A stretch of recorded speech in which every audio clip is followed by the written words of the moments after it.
How you talk to new potential clients can mean the difference between them walking away or you landing the dream project of a lifetime. The words you use are important, but there's so much more to it than that. I'm Raphael, and welcome to the channel.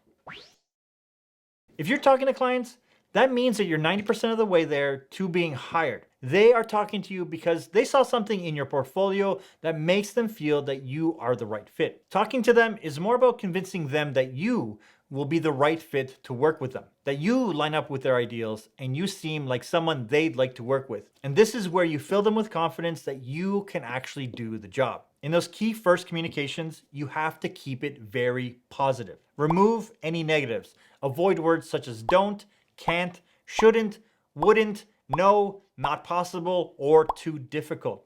Here's an example. We don't do that kind of work. That's an interesting approach. We'll have to look into how exactly that is done.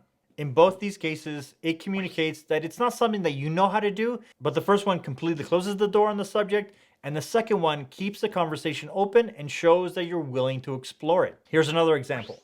That's not how we do it. Whatever the approach, I'm sure we'll find the best way to get it done. It's really about finding a way to keep the conversation going in a collaborative way. It's the yes and kind of thinking. This is the way they teach in improvisation, that encourages the acceptance of contributions added by others and then expanding on that line of thinking. Ultimately, it improves the effectiveness of the brainstorming process and encourages effective communication. And it also encourages the free sharing of any ideas, rather than shutting down the suggestion and effectively ending the line of communication. Your voice speaks volumes. The words themselves that you use are just the tip of good communication. The tone of your voice plays a big part how your words are actually received. Confidence how you say what you say can communicate so much more than the actual words. Yes, we can do that. Yes, we can do that. Your tone of voice resonates instantly to the clients if you're capable or not, if you know what you're talking about or not. A simple and effective way to make sure that you sound confident is to be sure of what you're saying. Even if you don't have the exact answer, how you communicate speaks volumes. Your grandma was right.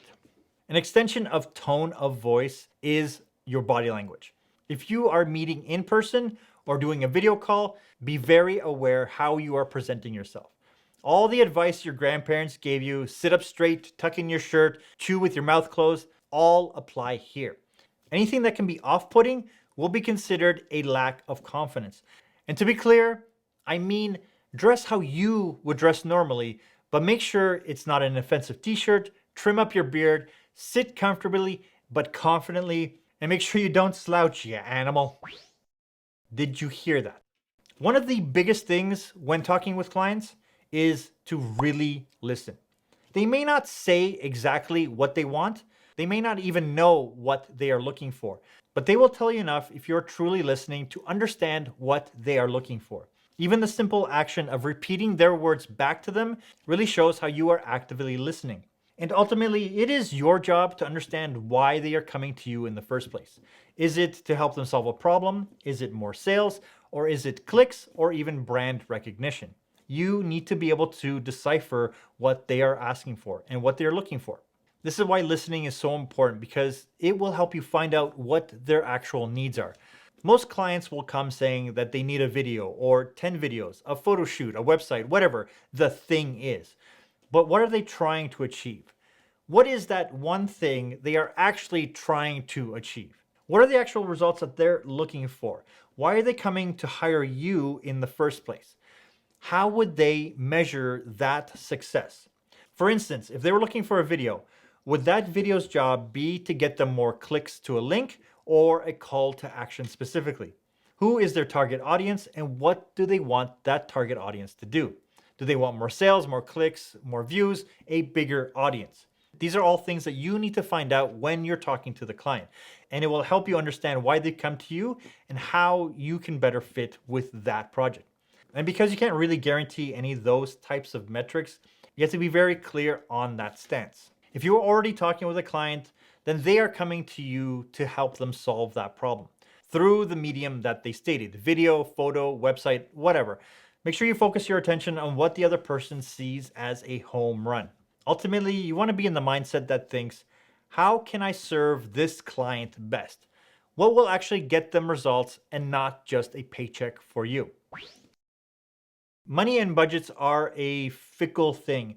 You can't talk about money too soon, but you have to talk about it sooner than you would normally. But it's not until you have a clear understanding what the client is looking for.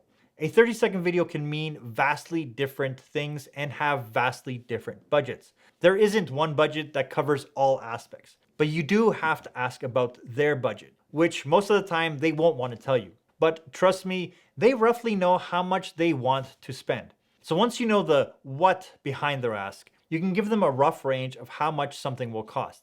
Or at least say, a project like that typically starts around $25,000 and goes up from there. Are you comfortable with that?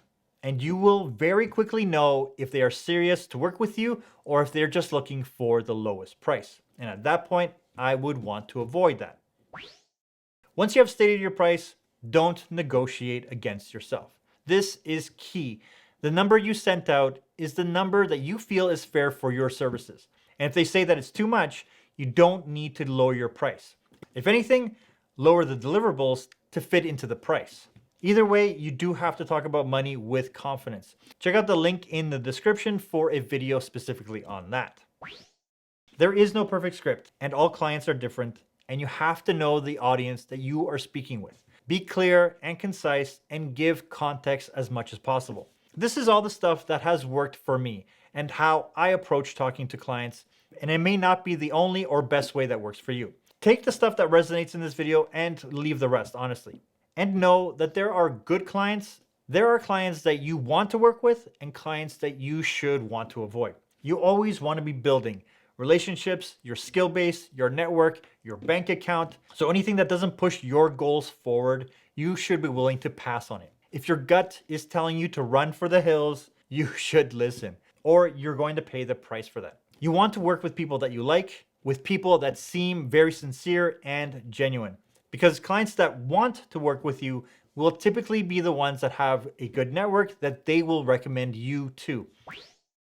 Make sure that you both agree on the expectations of the project. These are things like deliverables, what you are expected to do and what they are expected to provide, including deposits and installment schedules. Clearly communicate the schedule, and if they miss giving you feedback or notes, that it can impact the delivery and may push the timeline. This is where a statement of work is key. So make sure you check out this video on what you need in a statement of work and how to set one up. Remember to drop a thumbs up if you like this video. I also live stream often where I deep dive on the creative process as well as freelance financials. So make sure you check that out. As always, thanks for watching.